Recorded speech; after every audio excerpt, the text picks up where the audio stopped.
நடிகர் விஷால் கட்சி தொடங்குவதாக வதந்தி பரவிய நிலையில் தற்போது கட்சி தொடங்கவில்லை என்று நடிகர் விஷால் விளக்கம் அளித்துள்ளார்.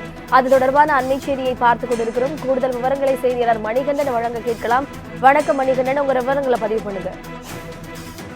வணக்கம். அண்மை காலத்துல கடந்த 2ஆம் தேதி நடிகர் விஜய் அரசியல் கட்சி துவங்குவதற்கு பிறகாக நடிகர் விஷாலும் தனியாக அரசியல் கட்சி துவங்க இருப்பதாக சமூக வலைதளங்கள்ல கருத்துக்கள் பகிரப்பட்ட நிலையில கண்ணிலை விவர அறிக்கையை தற்போது நடிகர் விஷால் சமர்ப்பித்திருக்கிறார். அதன்படி எந்த ஒரு ஆதாயத்தையும் வைத்து நான் மக்கள் பணியில் ஈடுபடவில்லை. ஒருவேளை இயற்கை என்னை வழி நடத்தினால் மக்களுக்காக மக்களில் ஒருவனாக குரல் கொடுக்க தயங்க மாட்டேன் என அந்த அறிக்கையில குறிப்பிட்டிருக்கிறார். குறிப்பாக இயன்றதை செய்வோம் இல்லாதவர்க்கே என்ற நோக்கத்துலதான் நற்பணி மயக்கமாக அவர்களது ரசிகர் மன்றத்தை மாற்றியதாகவும், அதே போல அடுத்த கட்டமாக மக்களின் முன்னேற்றத்திற்காக மக்கள் நல இயக்கத்தை உருவாக்கி மாவட்டம் தொகுதி கிளை வாரியாக மக்கள் பணி செய்வதுடன் தனது தாயார் பெயர்ல இயங்கக்கூடிய தேவி கட்டளை மூலமாகவும் அனைவரும் கல்வி கற்க மறைந்த முன்னாள் ஜனாதிபதி அப்துல் கலாம் அவர்களின் பெயரில் வருடந்தோறும் பல எண்ணற்ற ஏழை எளிய மாணவிகளை படிக்க வைத்து வருவதாகவும், பாதிக்கப்பட்ட விவசாய தோழர்களுக்கு ஏற்கனவே உதவி செய்து வருவதாகவும், அது மட்டுமல்லாமல் தாம் எந்தெந்த இடத்துகளுக்கு கடைபிடிப்புகளுக்கு செல்கிறாரோ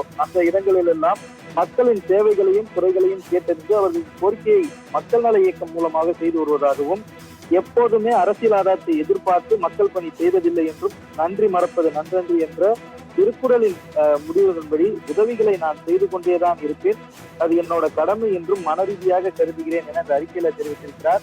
நடிகர் விஜய் அரசியல் கட்சி அறிவிப்புக்கு பிறகு இந்த நடிகர் விஷால் தனது அரசியல் நிலைப்பாட்டை எடுத்திருக்கிறார். புதிதாக கட்சி துவங்க இருக்கிறார் என சமூக வலைதளங்கள்ல கருத்துக்கள் எழுந்த நிலையில அதற்கு மறுப்பு தெரிவிக்கும் விதமாகவும் அது குறித்து விரிவாக தன்னிலை விவர அறிக்கையை தற்போது நடிகர் விஜய் நடிகர் விஷால் செய்தி குறிப்பாக வெளியிட்டிருக்கிறார். அதன்படி எந்த ஒரு ஆதாயத்திற்காகவும் தான் மக்கள் பணிகளை செய்யவில்லை என்று அந்த அறிக்கையின் மூலமாக தெரிவித்திருக்கிறார்.